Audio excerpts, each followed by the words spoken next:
now back to the breaking news out of Minnesota. So multiple federal sources are telling Fox News that Border Patrol Commander Gregory Bovino and some of his agents are going to leave Minneapolis as soon as tomorrow.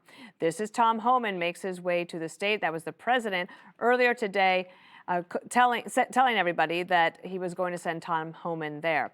Also, President Trump had a phone call today with Minnesota Governor Tim Walz, calling on the governor to hand over all the criminal illegal aliens. But Walz claims his state honors all immigration detainers.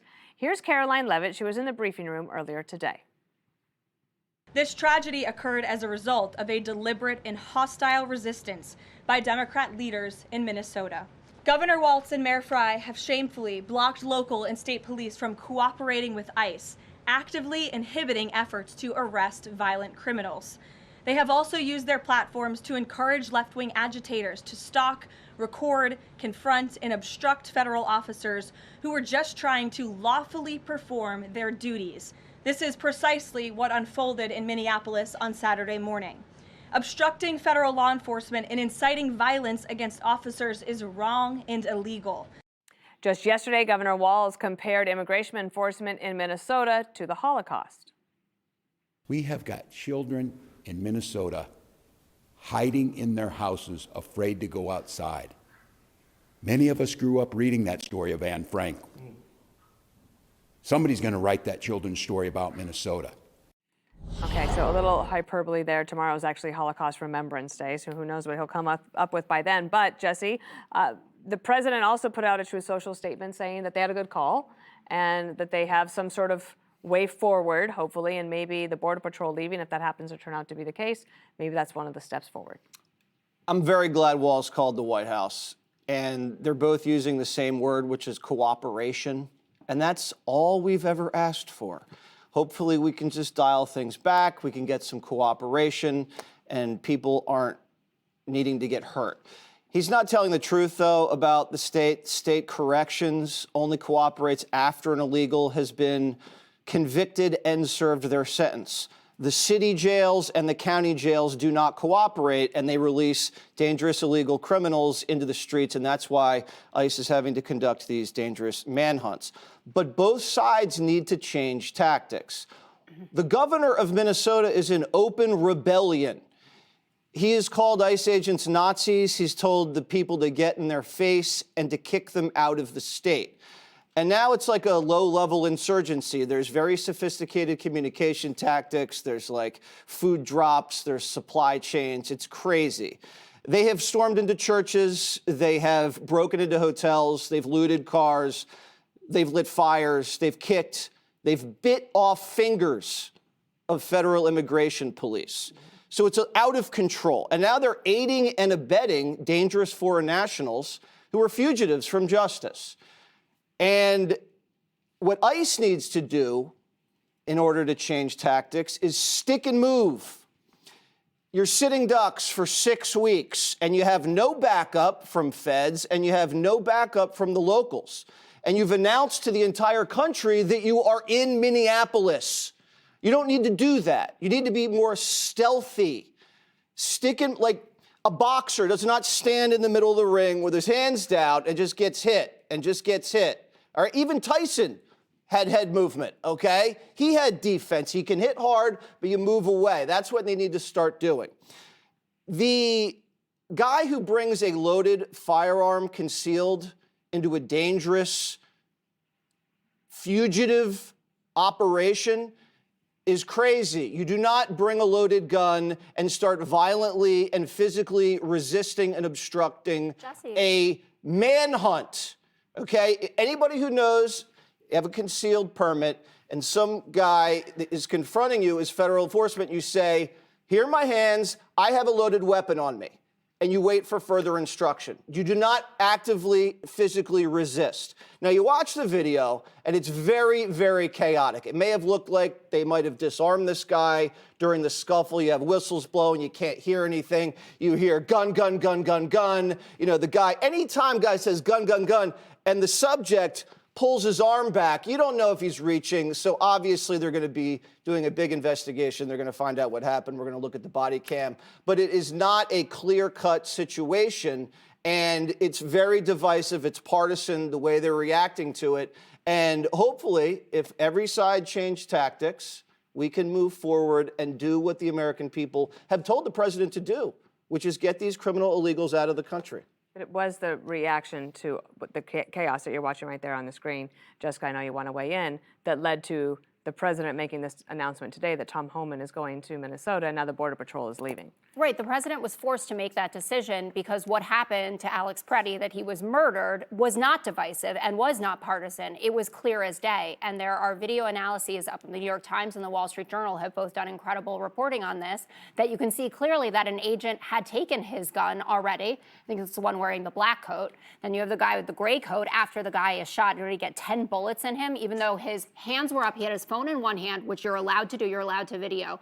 The other one like this, crouched over, and then you hear another guy going, where's the gun? Where's the gun? Well, shouldn't you know that before you kill somebody? No. It takes a lot. No, you shouldn't. It takes a And lot thank God to you're not a police unite officer.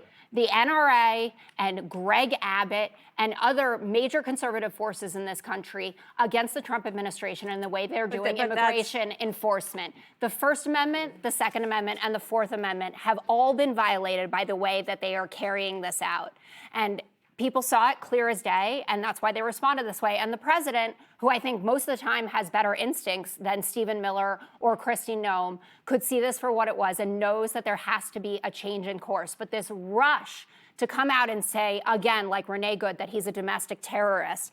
But you're rushing too. You've clearly arrived at a conclusion before an investigation. Based on watching all of the video, and the president. Have you seen the body cam video? I was unaware you had the body cam. You know what? It's going to exonerate all the agents. You're completely right. Stephen Miller saying an assassin tried to murder federal agents, and this is your response. And J.D. Vance retweeting it says something about where this administration is and how they're considering it before and after the murder of Alex Pretti. And this will go down in history as a turning point for this. Greg Bovino wouldn't be leaving tomorrow if an innocent person wasn't killed. And the double standards that are being employed for how you have to behave versus how these agents have to behave is mind-boggling to me. Kyle Rittenhouse was a conservative hero, right, for walking into a protest, actually brandishing a weapon. But this guy who had a legal permit to carry and already had his gun removed, to some people, I guess, is some sort of instigator when he was actually going to help a woman who had been pushed down and tear-gassed by ICE. We have the right to protest. That should be upheld and respected, and it is not being. Jessica, did you call for an investigation after Renee Good? You did. Yeah. Well, so, yeah, after. So actually, are you calling for an investigation now, or are you just stating a conclusion? Because it seems like you've arrived at a conclusion before an investigation. I'm saying that Jesse said this isn't divisive. This is divisive and it's partisan, and it's not. I don't. Right? No, it's not. I think Yes, it is irresponsible to call someone a domestic terrorism before you have the facts. So you agree with me? Yes, that I agree with you on that. Stephen but Miller, but here's the point, Jessica. We've listened for 2 minutes. You are no different than Kristi Noem. Kristi Noem came out and said domestic terrorist. You are coming out and saying murderer. When you say murder, you are calling those 6 agents murderers before you have the facts.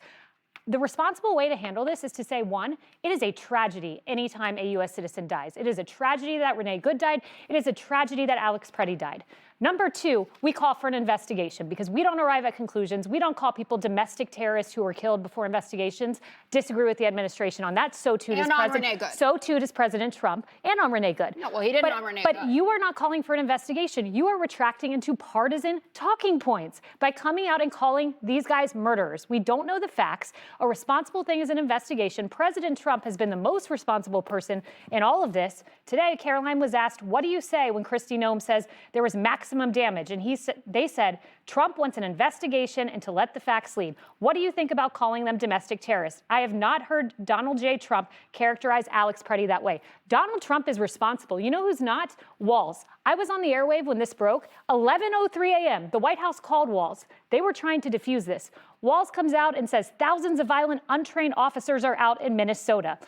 One responsible party, the president. Did those underneath him act irresponsibly? Yes. But Walz and Donald Trump, don't even put them in the same camp. Donald Trump's leading. You are no different, I'm sorry, than Kristi Noem. Real quick, as the one person who carries a gun just about every single day I'm not in this city, and the one person that's been in a similar situation holding a gun while people are riding, and perhaps the one person who understands, I don't want to say the one, but someone here who understands this a little bit because I've been in that situation.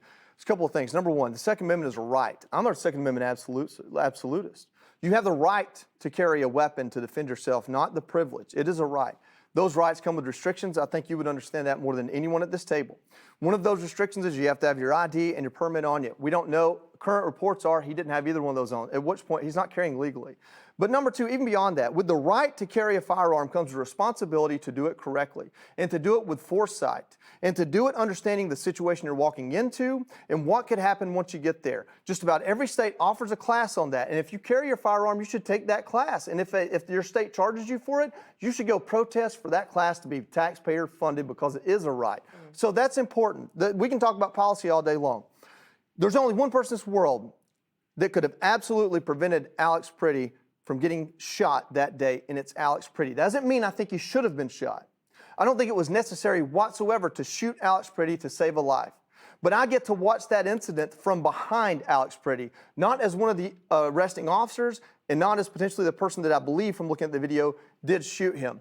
Why does he have 10 rounds in him? Because if you have to shoot anybody once, you better shoot them enough to kill them, because if you're shooting somebody, you think they're trying to kill you. Every police officer in this country is taught that. If you want to change that, go lobby to have it changed. Why was he shot? He was shot because of the reasonableness clause, the reasonableness doctrine. The Supreme Court decided this, which is the fact that if you are a police officer conducting police work and someone has, and it's explicitly outlined, someone has resisted arrest, violently or not, disobeyed orders, and shown the means to harm you, then you have the ability to protect yourself. Now, do I think he should have been shot? No, because I see 10 things that happened before that happened that could have been handled differently. But what I don't see are the 10 minutes before that happened. You call him a protester, I call him an agitator. He showed up with a cell phone. He showed up in the middle of the street, in the middle of an operation. That's common sense. I don't care what your passions are. To carry a weapon on your person and to get in the middle of a police operation, whether you believe it or not, that is lawful. 100%. Another way it could have been prevented is if there was a police cordon from Minneapolis Police Department stopping people from, like Alex Pretti, from getting in the middle of the operation rather than holding a sign and speaking loudly and proudly from 100 feet away. That is the end of the story. There might even be a federal agent that goes to jail because some jury or a federal investigation decides he acted prematurely or shot him and shouldn't have. I'm not arguing or disputing that because I haven't seen the investigation. But I know for a fact Alex Pretti had no business where he was in that moment. I know for a fact that he did resist arrest. And if you are carrying lawfully, the moment you resist arrest, you are now carrying unlawfully, to the point that in the state of Minnesota, your carry permit is revoked in that moment.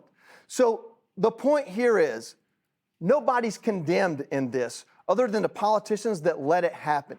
Yep. And if for you that's Donald Trump and if for you that's Tim Walz, as an American citizen, I'm glad both of them talked today. This doesn't ever need to happen again. Border Patrol agents need to get to the border and do their job. Minneapolis Police Department, all 600 of them if they need to be there to help ICE surgically extract people like, what's his name, Jose Huerta Chuma, who is violent rap sheet that includes domestic assault involving intentional bodily harm. I don't care who you are in this country, but if you're willing to risk your life for that person, whatever happens to you, my sympathy goes down quite a bit. I don't want anybody to get hurt. I love people. I even love bad people. But for God's sake, have some common sense. That's your responsibility, especially if you're carrying a weapon. And that was not exercised, and I can't help that. Hey, Sean Hannity here. Hey, click here to subscribe to Fox News YouTube page and catch our hottest interviews and most compelling analysis. You will not get it anywhere else.